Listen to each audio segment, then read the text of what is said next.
Түштүк чыгыш Азиянын жырткыч хайванаттары.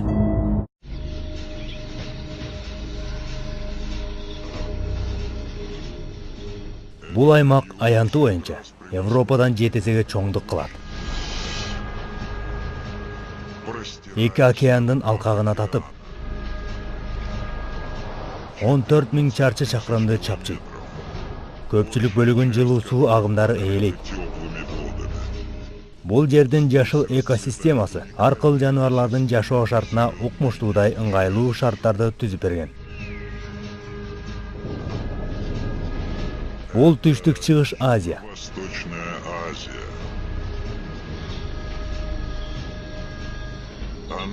Дүйнөдөгү эң уулу сойлоп жүрүүчүлөр, сууда сүзгөн жырткыч балыктар жана жаалдуу хайванаттар менен бул аймак мактанууга татырлык десек жаңылышпайбыз. Булардын кээ бири бизге тааныш болгону менен, кээси бизге таптакыр эле чоочун. Антсе да, ар бир жырткычтын өз жемин табууда ар кандай айла амалы жана коргонуу аракети болору белгилүү. Джунгли токойунун түпкүрүнө кирип көрүңүз. Ээн талааларын басыңыз. Деңиздин караал баскан тереңдигине түшүңүз. Мына ошондо сиз түштүк чыгыш Азиянын жырткыч жаныбарлары менен бетме-бет жолугасыз.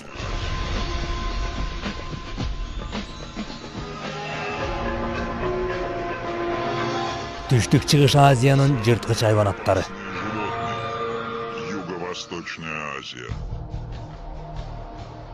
Жер шарынын тынч жана Инд океандын куймасы кошулган аймактар Түштүк чыгыш Азия деп аталат.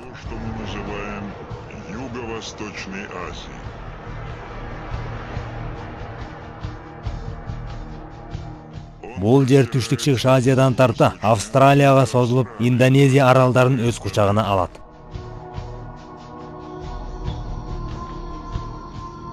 Мында ар кыл түстөгү жандыктардан тарта ар кыл салт санааны камтыган элдер жашайт.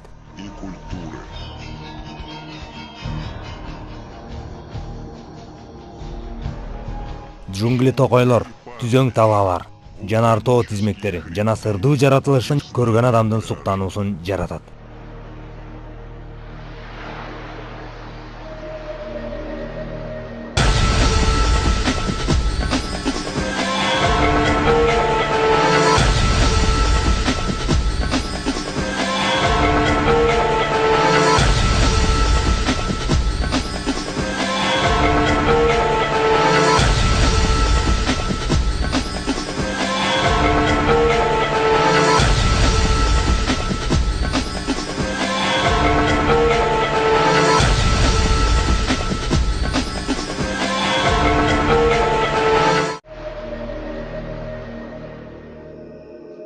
Бул аймактын жашоо шартына ылайыкташкан жандыктар өзүн кожоюн деп эсептейт.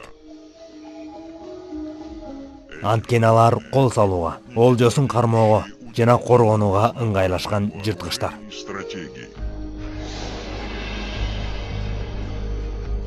Жылаандар. Алар билинбей жогортодон кол сала алышат.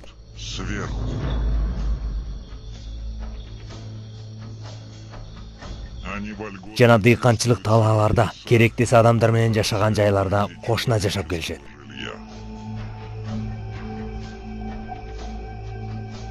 Биз алар менен жолугууну каалабасак да, күтүүсүз кырдаалдарда кезигип калабыз.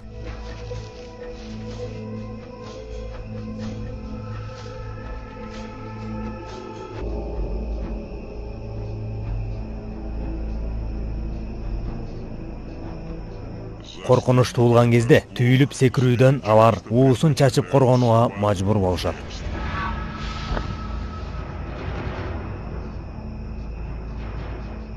Бул жылаан ак эриндүү куфия деп аталат. Көпчүлүк учурда ал жерде сойлоп жүрөт. Бирок аны бактын бутактарынан кезиктирүүгө да болот. Ал бак бутактарына тарамыштуу куйруктарынын жардамы аркылуу оролуп турат. Шыбыргактуу одракай териси болсо, жалбырактардын арасында жашынууга жардам берет.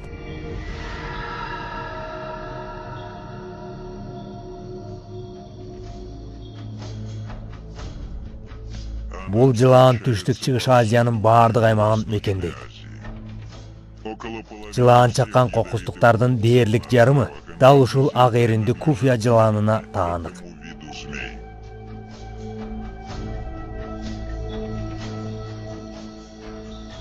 Бирок бул жылаандын уусунан адамдар сейрек мерт болушат.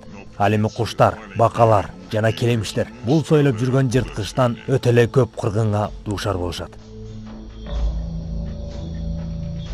Жашыл чөө арасына жашынган майда жандыктарды кармоо үчүн куфия жылааны бүтүн мүмкүнчүлүктөрүн колдонот. Анын биринчи куралы — тили. Тил даам сезүү менен олжосунун кайда экендигин аныктайт.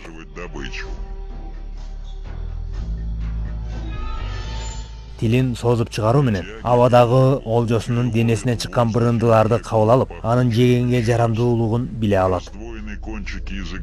Тилинин учунда эки ач аркылуу алынган маалыматтар эки апсонго жетип, анын жегенге жарамдуулугун аныктайт. Жей турган азгы экендигин билген соң, ыңгайлуу жерге жайгашып, күтүүсүз сокку жасоо үчүн даяр турат. Олжосуна сездирбөө үчүн ашыкча кыймыл жасабай сенек абалга өтөт.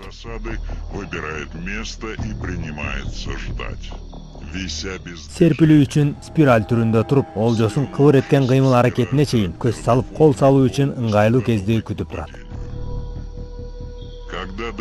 Олжосу жакындаган учурда өзүнө гана белгилүү кол салуу ыкмасына өтөт. Куфиянын тумшугунда жайгашкан тано көңдөйчөлөр, тактап айтканда мембрана көңдөйчөлөр олжодон келген жылуулук илебин алып, аны көз аркылуу көргөн маалымат менен салыштырат.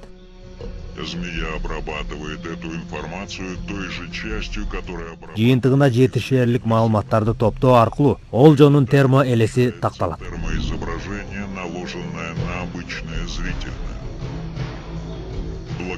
Мунун негизинде куфия болуп көрбөгөндөй тактык менен кол салат.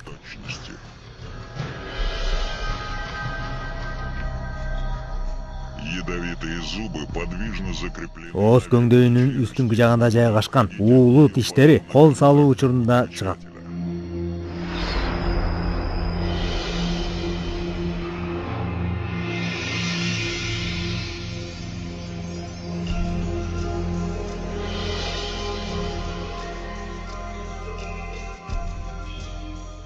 Алар чычкандын денесине терең матып, уусун чачканда эмотоксин уусу тарап, бир ирмемде өлүмгө дуушар кылат.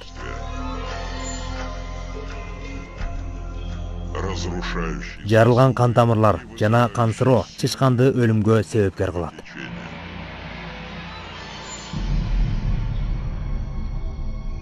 Уу чычкандын бүткөн боюна тарап бүткөн соң, куфия тиштеринин жардамы аркылуу оп тартып, жутканга аракет кыла баштайт. Адегенде башын, андан соң тулкусун.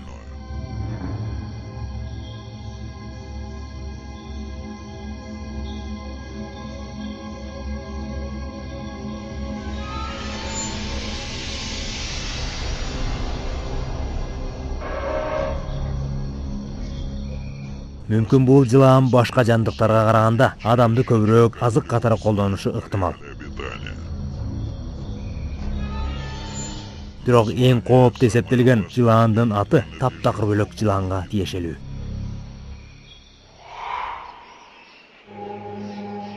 Малайзия калкан тумшук жылааны. Узундугу 1 метрге жакын келген бул жырткыч түн ичинде жүрөт. Бул жылаан өзү сыяктуу сойлоп жүрүүчү жырткычтардын арасында эң узун жана уулуу тиштердин ээси болуп эсептелет. Ал тропикалык жайлардын дыңдуу, чытырман, бамбук токойлуу түштүк чыгыш Азия аймактарын мекендейт. Тагыраак айтканда, Вьетнамдын Ява аралдарына чейин.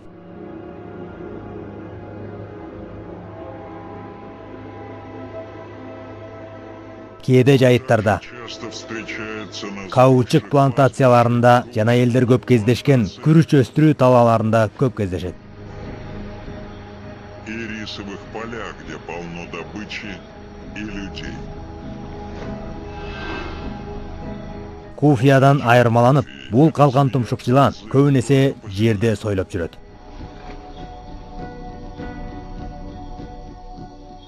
Күндүзгү убакта бул жылан, жалбырактар жана жапан чөптөрдүн астында жашынып, денесин куйругунун учу аркылуу тең салмактап, ар кандай кырдаалга даяр турат.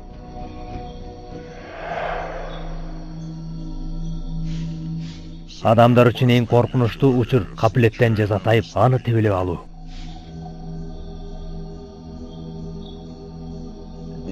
Күтүүсүз чочуган кезде ал кобрадай калканчаларын калдайтат жана шылдырак жылаандай болуп куйругун шылдыратпайт.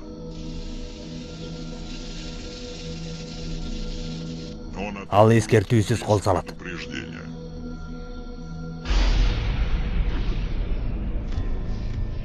Бул жылаандын күтүүсүз соккуларына даяр болуп жүргөн кесиптин ээлери да бар. Ал каучук жыйноочулар. Булар каучук жыйноо үчүн көбүнчө түнкүсүн чыгышат. Бул кезде жылуулук сезүү термолокаторлор менен азык табуу үчүн калкан тумшук жылаанда аңчылыкка чыгат.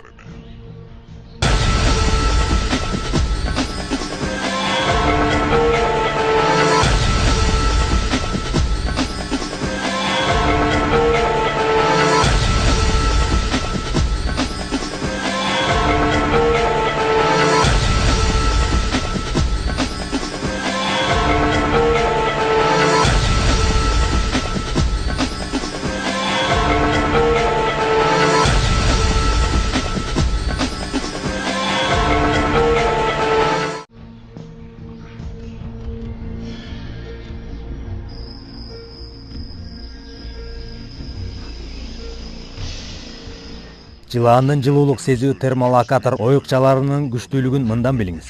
Ал айлана тегеректеги кыбыр эткен жандыктын жылуулугун абанын жылуулугунан бир аз жылуу болгонуна карабай аныктоого жөндөмдүү келет. Чагылгандай серпилүү кол салууда мыкты күч берет.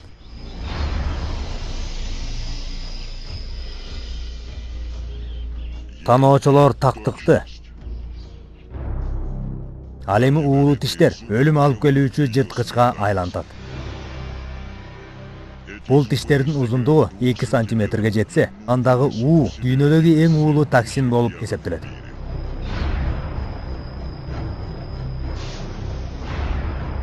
Гемолитикалык токсиндер кан тамырлар системаларын жабыркатат, дене толкуну өлтүрөт.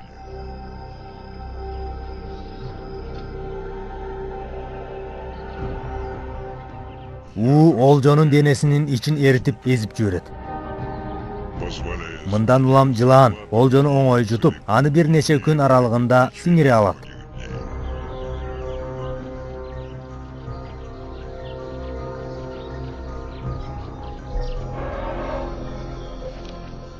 Калкан тумшуктун чагуусу адам үчүн өлүмгө алып баруучу болуп эсептелет. Ууга туруштук берүү жылаандын чагуусунан адамдын ууну көтөрүмдүүлүгүнө жана жакын аралыкта тез жардам көрсөтүүчү жайдын бар экендигине көз каранды.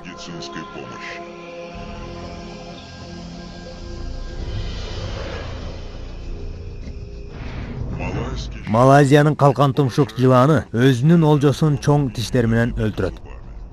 Бирок буга салыштырмалуу таптакыр тийбей туруп, олжосун өлтүрө ала турган дагы бир жылаан бар.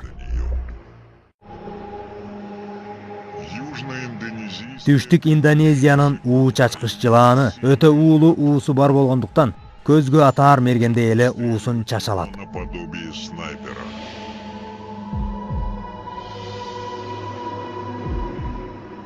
Атына жараша бул жылаан Индонезиянын Ява аралынан Алор аралына чейинки аймакты байырлайт.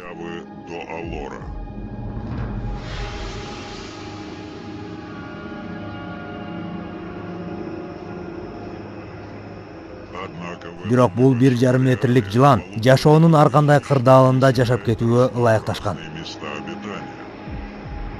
Фермалар, талаалар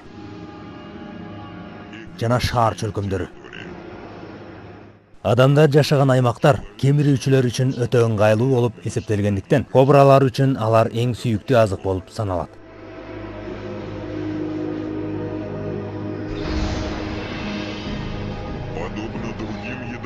Башка жылаандардай эле уусун олжосуна карай чачуу менен азыгын таап жейт. Бирок ал муну бир нече жолу кайталоо менен олжосун тута алат.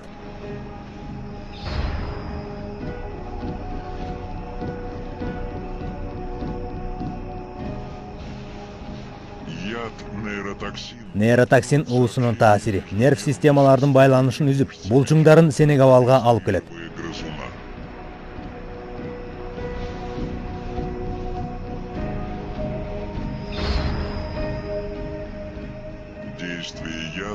Уунун күчү өпкөнү да жабыркатат.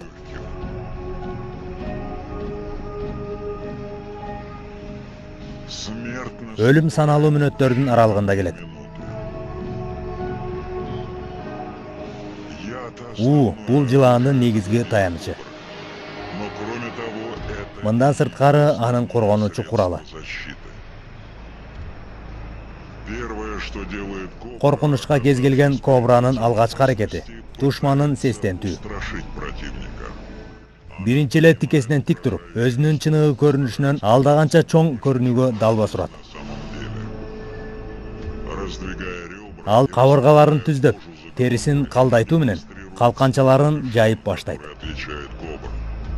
Эгерде бул ыкма дагы жардам бербесе, анда ал өзүнө гана тиешелүү ыкманы колдонуп, аба аркылуу чабуулга өтөт.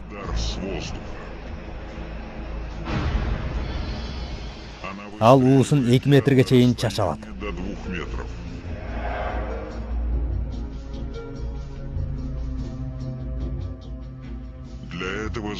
Бул үчүн кобра жаак булчуңдарын жыйрып, уу бездерин кысуу аркылуу тиштеринин артындагы түтүкчө менен ууну жылдырып отуруп, суу мылтыктай атуу үчүн оозуна келет.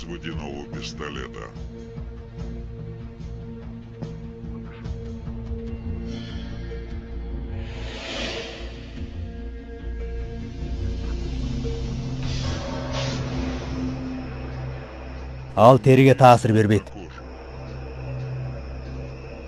Кобранын бутасы көздөр. Кобра бутага бол көрбөгөндөй таасын ата алат. Анын бир гана уу чачышы курмандыгына укмуштуудай азаптуу оорутууну алып келет.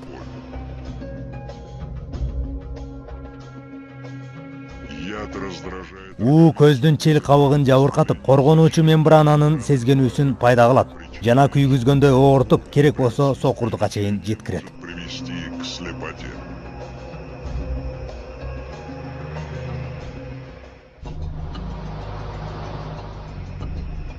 Түштүк Чыгыш Азиянын джунгли токойлору жана камыштуу талааларында уулуу жылаандардын бир нече түрү кездешет.